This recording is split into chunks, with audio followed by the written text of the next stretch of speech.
Travel along, Catholic pilgrims, for 1 year as we read through St. Faustina's diary. Join me, Amy Thomas, each day for a short reading out of the diary which brought us a deeper understanding of Christ's divine mercy. How are you, Catholic pilgrims? Welcome back. It's day 37 of our readings from St. Faustina's diary. Today's show is sponsored by My Saint My Hero. My Saint My Hero is a jewelry company that has some of my favorite Catholic jewelry.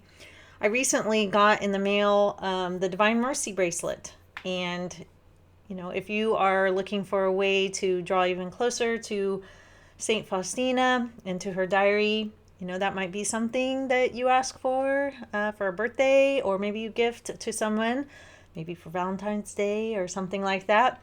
But whenever we look at it, we can be reminded of, the diary that we're going through, and we can ask St. Faustina for her intercession for us. So please check out My Saint My Hero at www.mysaintmyhero.com. Okay, so today we are going to be talking about confession. Dun, dun, dun. Everybody's favorite topic, right? Right?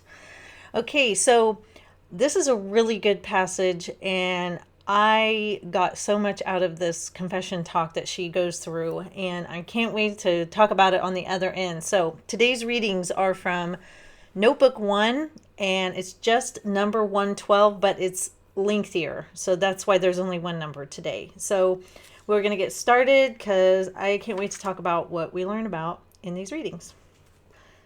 A few words about confession and confessors. I shall speak only of what I have experienced and gone through within my own soul. There are 3 things which hinder the soul from drawing profit from confession in these exceptional moments. The first thing, when the confessor has little knowledge of extraordinary ways and shows surprise if a soul discloses to him the great mysteries worked in it by God. Such surprise frightens a sensitive soul, and it notices that the confessor hesitates to give his opinion.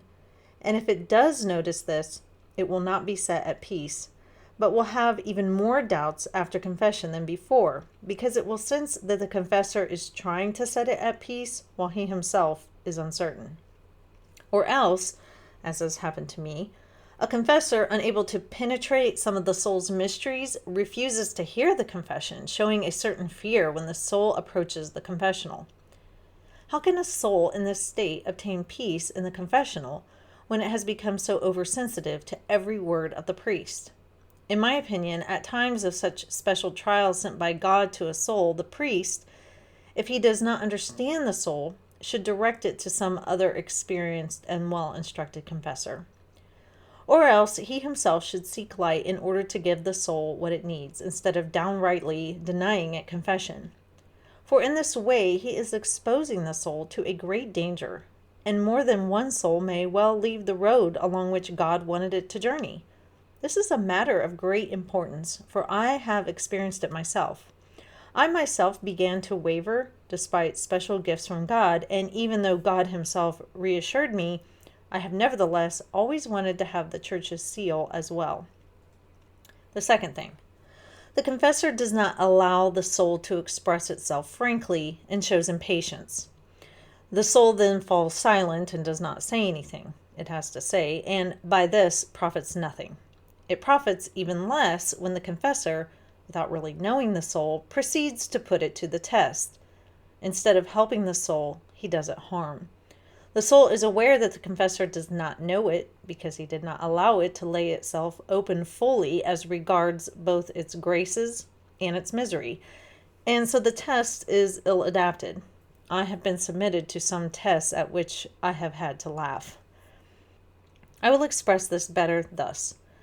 The confessor is the doctor of the soul, but how can a doctor describe a suitable remedy if he does not know the nature of the sickness? Never will he be able to do so, for either the remedy will not produce the desired effect, or else it will be too strong and will aggravate the illness and sometimes, God forbid, even bring about death. I am speaking from my own experience because in certain instances it was the Lord himself who directly sustained me. The third thing, It also happens sometimes that the confessor makes light of little things. There is nothing little in the spiritual life. Sometimes a seemingly insignificant thing will disclose a matter of great consequence and will be for the confessor a beam of light which helps him to get to know the soul. Many spiritual undertones are concealed in little things. A magnificent building will never rise if we reject the insignificant bricks. God demands great purity of certain souls, and so he gives them a deeper knowledge of their own misery. Illuminated by light from on high, the soul can better know what pleases God and what does not. Sin depends upon the degree of knowledge and light that exists within the soul. The same is true of imperfections. Although the soul knows that it is only sin in the strict sense of the term which pertains to the sacrament of penance, yet these petty things are of great importance to a soul which is tending to sanctity, and the confessor must not treat them lightly. The patience and kindness of the confessor open the way to the innermost secrets of the soul. The soul, unconsciously, as it were, reveals its abysmal depth and feels stronger and more resistant. It fights with greater courage and tries to do things better because it knows it must give an account of them. I will mention one more thing regarding the confessor. It is his duty to occasionally put to the test, to try, to exercise, to learn whether he is dealing with straw, with iron, or with pure gold. Each of these three types of souls needs different types of training. The confessor must, and this is absolutely necessary, form a clear judgment of each soul in order to know how heavy a burden it can carry at certain times, in certain circumstances, or in particular situations. As for myself, it was only later on, after many negative experiences, that when I saw that I was not understood, I no longer laid bare my soul or allowed my peace to be disturbed. But this happened only when all these graces had already been submitted to the judgment of a wise, well-instructed, and experienced confessor. Now I know what to go by in certain cases. Okay, so much to talk about here. And I think all of us will be kind of nodding our heads at certain points when reading through her three things that she talks about that can hinder the soul. So for the first one, she talks about how the soul can be hindered when you go into confession if the confessor has little knowledge of extraordinary things.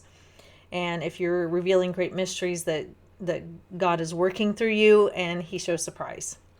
Now, I have personally never experienced this because I haven't had, any great mysteries that I've uncovered in confession or any extraordinary things that I've ever confessed and a confessor has shown surprise in any way.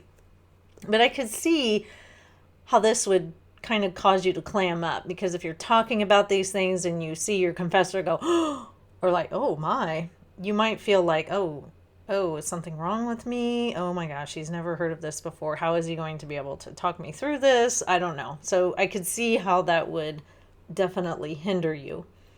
And then the second one, this I have experienced. Sometimes, when they do like a big confession session where tons of people are there and everybody kind of has to get moving through quickly. I'm not a big fan of that because I always feel like the priest is just a little impatient. And I know it's not because he's trying to be rude, it's just that he's trying to work through so many people. But what I find is I kind of leave the confessional just a little wanting. Like I wanted to have more of a moment in the confessional, I guess is what I would say. And she's right. During those times when a confessor shows any kind of impatience, I tend to just like, okay, I'm just going to clam up and I'll just get through this real quickly and I won't really go into depth. And because of that, I feel like you don't know me at all. And how are you going to really help me in any way? How are you going to give me any good advice or guidance or anything like that? The confession is still, valid and everything like that. The absolution is still valid. It's not like my sins aren't forgiven in those moments. It's just, I don't particularly find I get a whole lot out of it. I don't feel maybe heard, even though I know I'm talking to Christ. I just, the looks on their face, on a confessor's face can cause you to either clam up or, lay bare your soul. But this has been, an infrequent experience of mine. Most of the time when I have gone to confession, the priests have always been very accommodating because I'm kind of a yapper. I tend to tell long, dramatic stories when I go into the confessional because I want them to understand where I'm coming from, why maybe I keep struggling with the sin, or what's the background of the sin. And I know we don't have to do that, but that's important to me. So anyway, I understand what she's saying here. When I was reading this, I was like, yes, I know what that means. And the third one is when they make light of little things. And I have never really experienced a priest telling me, oh, that's not that big of a deal. You really shouldn't be that hard on yourself. But I can see where this would be difficult for people, especially those who are really moving towards holiness. We're not all going to go into the confessional and be like, yeah, I murdered somebody and I committed adultery and I stole a bunch of stuff. Sometimes our confessions are going to be kind of little things. And like she says, the more you're trying to please God and the more you're trying to grow in sanctity, the more you're going to recognize the little things. And so you want to confess them because you're trying to work on that purity and you're trying to please God. And to have a confessor be like, yeah, you don't even need to worry about that. She's like, well, yeah, you kind of do. Because if we're striving for purity and perfection like Christ, the little things matter too. Now, I could see that, if you have somebody who's in there who's dealing with scrupulosity where they're constantly like fretting and worrying that they haven't told all their sins or something like that, I could see a priest trying to like counsel them, it's okay, I could see that too. So but I have never experienced this one very so much, but I have heard of people who have experienced that. So I just, confession is one of those things where, we have to be understanding that the priest is human too. And yes, we are confessing to Christ through the priest.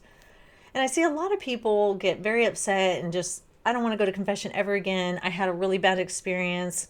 He was rude to me, or I felt rushed, or he gave me really bad advice. And so I'm just not going to go. We have to remember that our priests are human too. Sometimes they're going to have a bad day. Sometimes they may not listen very well. Sometimes they may not give the greatest of advice.